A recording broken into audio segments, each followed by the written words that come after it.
Hello বাচ্চারা, আজকে আমরা বোর্ড বইয়ের অনুশীলনী থেকে স্যাটের একটা অঙ্ক করব। আদানিস্ট মাধ্যমিক গণিত বই অধ্যায় 2 অনুশীলনী 2.1-এর প্রতিটা প্রশ্নের সমাধান তোমরা এখানে পেয়ে যাব।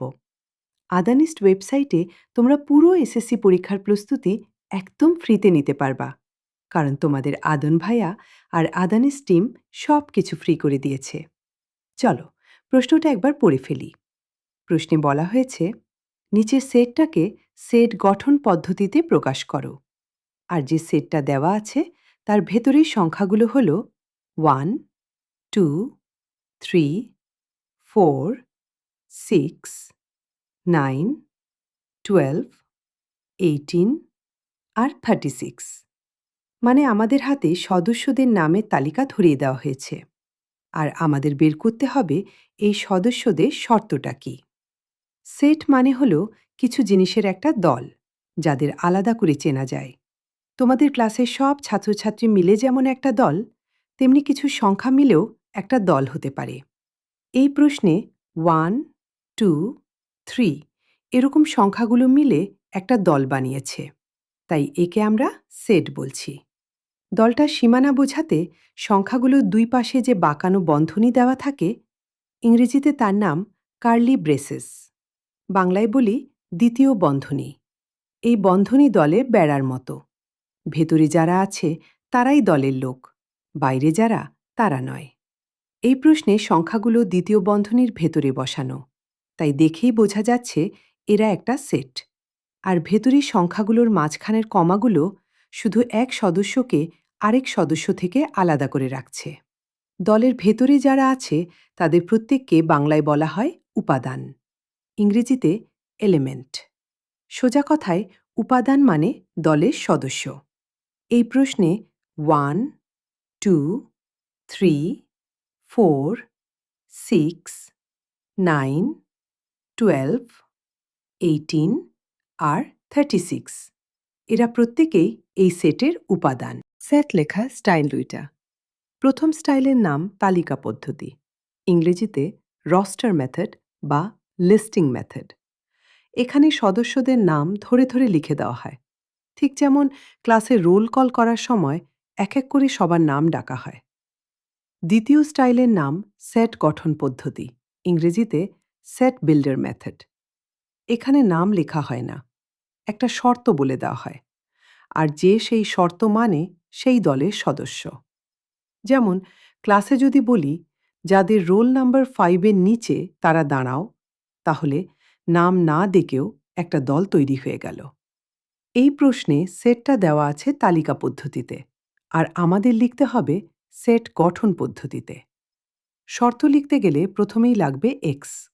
এই এক্স হল সেটের উপাদান। আমরা দলের ভেতরে যে কোনো একটা সদস্যের কথা বলছি, কিন্তু কোন সদস্য সেটা নির্দিষ্ট করছি না, তাই তাকে আপাতত একটা নাম দিয়ে রেখেছি, এক্স। ইংরেজিতে এই অক্ষরটার নাম এক্স। খেলার মাঠে জার্সি নম্বর দেখে যেমন বলা যায় ওই নম্বরওয়ালা খেলোয়াড়, নাম না জেনেও এক্সও তেমনি একটা অস্থায়ী নাম। এক্সের পরে বসে বিলংস টু চিহ্ন, ইংরেজিতে পড়ি বিলংস টু বা ইজ আ মেম্বার অফ, বাংলায় পড়ি এর অন্তর্ভুক্ত বা এর সদস্য। এর মানে হল বাঁ পাশের জিনিসটা ডান পাশের দলের ভেতরে বসে আছে। দেখতে এটা একটা বাঁকানো ইংরেজি ছোট হাতের এর মতো। এই প্রশ্নে চিহ্নটা লাগছে, কারণ আমাদের বলে দিতে হবে এক্স কোন জাতের সংখ্যা। সেই জাতটার নাম বসে বিলংস টু চিহ্নের ডান পাশে বড় হাতের এন। ইংরেজিতে বলি ন্যাচারাল নাম্বারস, বাংলায় বলি স্বাভাবিক সংখ্যা। স্বাভাবিক সংখ্যা মানে গোনার সংখ্যা, 1, 2, 3, 4 এভাবে চলতেই থাকে। এই প্রশ্নে বড় হাতের এন বসছে, কারণ আমাদের সেটের প্রত্যেকটা উপাদানই গোনার সংখ্যা। ঋণাত্মক কিছু নেই, ভগ্নাংশ নেই। তাহলে এক্স বিলংস টু বড় হাতের এন, এই পুরো অংশটা সোজা মানে হল এক্স একটা স্বাভাবিক সংখ্যা। এরপর বসে কোলন চিহ্ন, মানে উপরে নিচে দুইটা ফোঁটা। ইংরেজিতে পড়ি সাচ দ্যাট, বাংলায় পড়ি এমন যেন বা এরূপ যেন। এটা একটা দরজার মতো। দরজার আগে বলা থাকে উপাদানটা কি, আর দরজার পরে বলা থাকে তাকে কোন কোন শর্ত মানতে হবে। এই প্রশ্নে কোলনের আগে থাকবে এক্স, স্বাভাবিক সংখ্যা, আর পরে থাকবে আসল শর্তটা। আসল শর্তে যে শব্দটা লাগবে তার নাম গুণনীয়ক, ইংরেজিতে ফ্যাক্টর। কোনো সংখ্যার গুণনীয়ক মানে এমন সংখ্যা যেটা দিয়ে ওই সংখ্যাটাকে ভাগ করলে কিছুই পড়ে থাকে না। ভাগ করার পর যেটুকু পড়ে থাকে তার নাম ভাগশেষ। আর গুণনীয়ক হলে ভাগশেষ হয় 0। যেমন 36টা চকলেট যদি 4 জনকে সমান ভাগে দেওয়া যায় আর হাতে একটাও না থাকে, তাহলে 4 হল 36-এর গুণনীয়ক। এই প্রশ্নে গুণনীয়ক শব্দটা লাগছে কারণ দেওয়া সংখ্যাগুলোর আসল মিলটা এখানেই লুকিয়ে আছে। এর পাশেই আরেকটা শব্দ থাকে, গুণিতক, ইংরেজিতে মাল্টিপল। কোনো সংখ্যার গুণিতক মানে ওই সংখ্যাটাকে গুণ করে করে যা যা পাওয়া যায়। 36-এর গুণিতক হল 36, 72, এভাবে বাড়তেই থাকে। মনে রাখা সহজ কথা, গুণনীয়ক ভাগ করে আর ছোট হয়, গুণিতক গুণ করে আর বড় হয়। এই প্রশ্নে গুণিতক শব্দটা আমাদের কাজে লাগছে কারণ 72 দেখতে 36-এর খুব কাছের সংখ্যা মনে হলেও সে গুণিতক, গুণনীয়ক নয়। আর শেষ শব্দটা নির্ণেয়।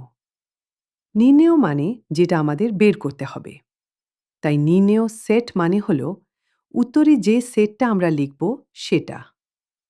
তাহলে চিহ্নের ভেতর থেকে বেরিয়ে আসা প্রশ্নটা দাঁড়ালো এই, দেওয়া সংখ্যাগুলোর মধ্যে কোন মিলটা আছে, আর সেই মিলটাকে এমন একটা শর্ত বানিয়ে লিখতে হবে যেন ঠিক এই সংখ্যাগুলোই শর্তটা মানে, বাইরের কেউ ঢুকে না পড়ে। ফার্স্ট স্টেপ, সেটটার একটা নাম দিয়ে নিই, তাহলে বারবার পুরো তালিকা লিখতে হবে না। ধরি শব্দটার মানেই হলো আমি নিজে একটা নাম বসিয়ে নিচ্ছি।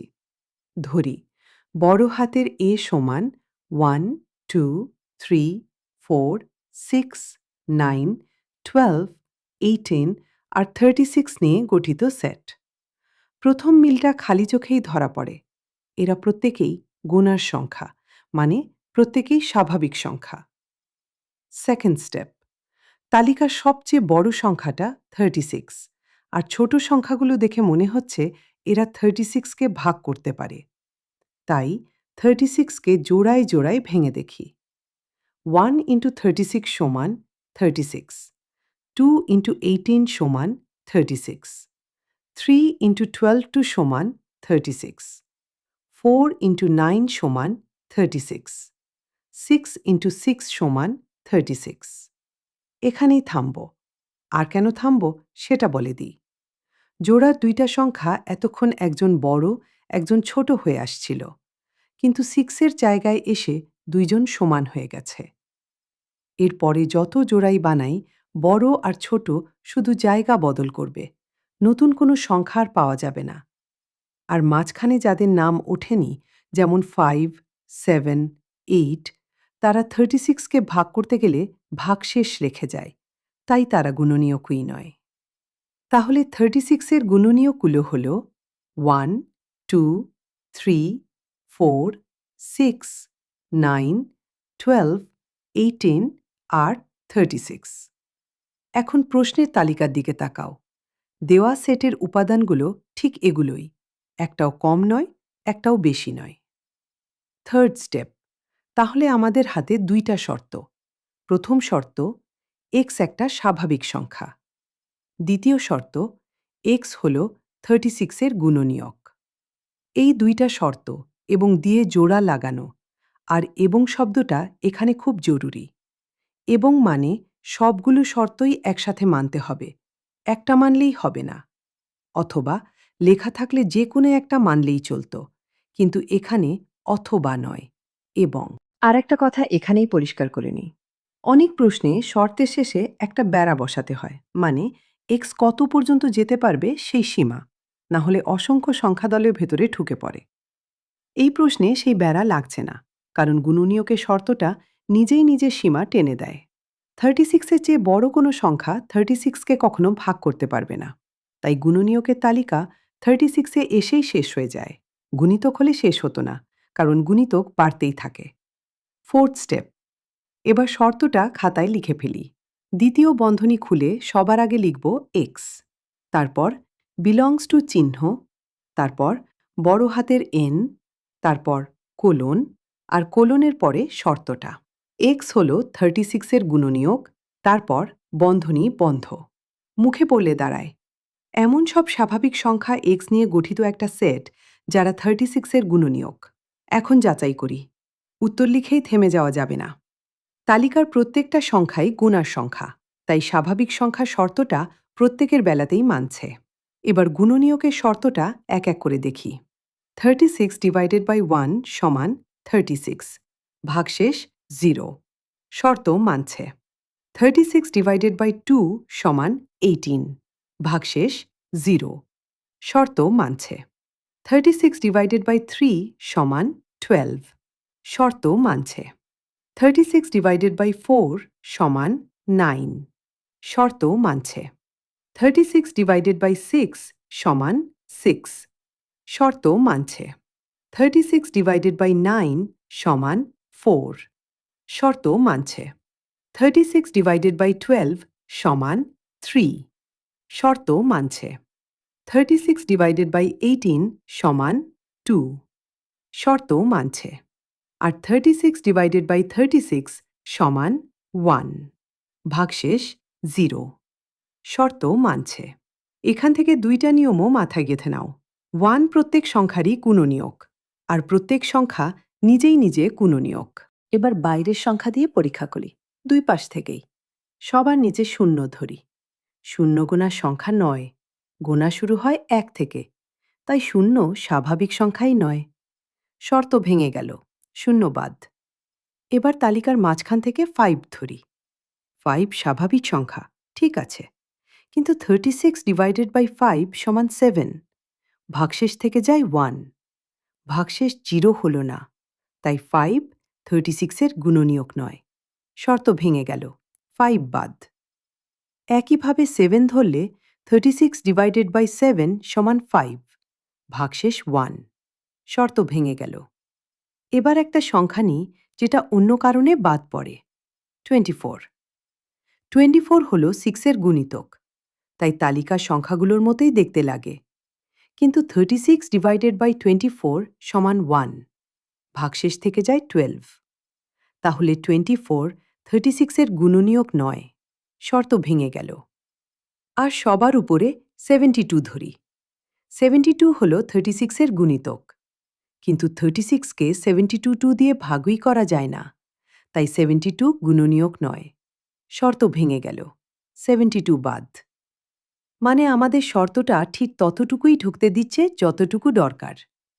উত্তর লেখার আগে মনে মনে একবার বলে নিবে, গুণনীয়ক ভাগ করে, গুণিতক গুণ করে।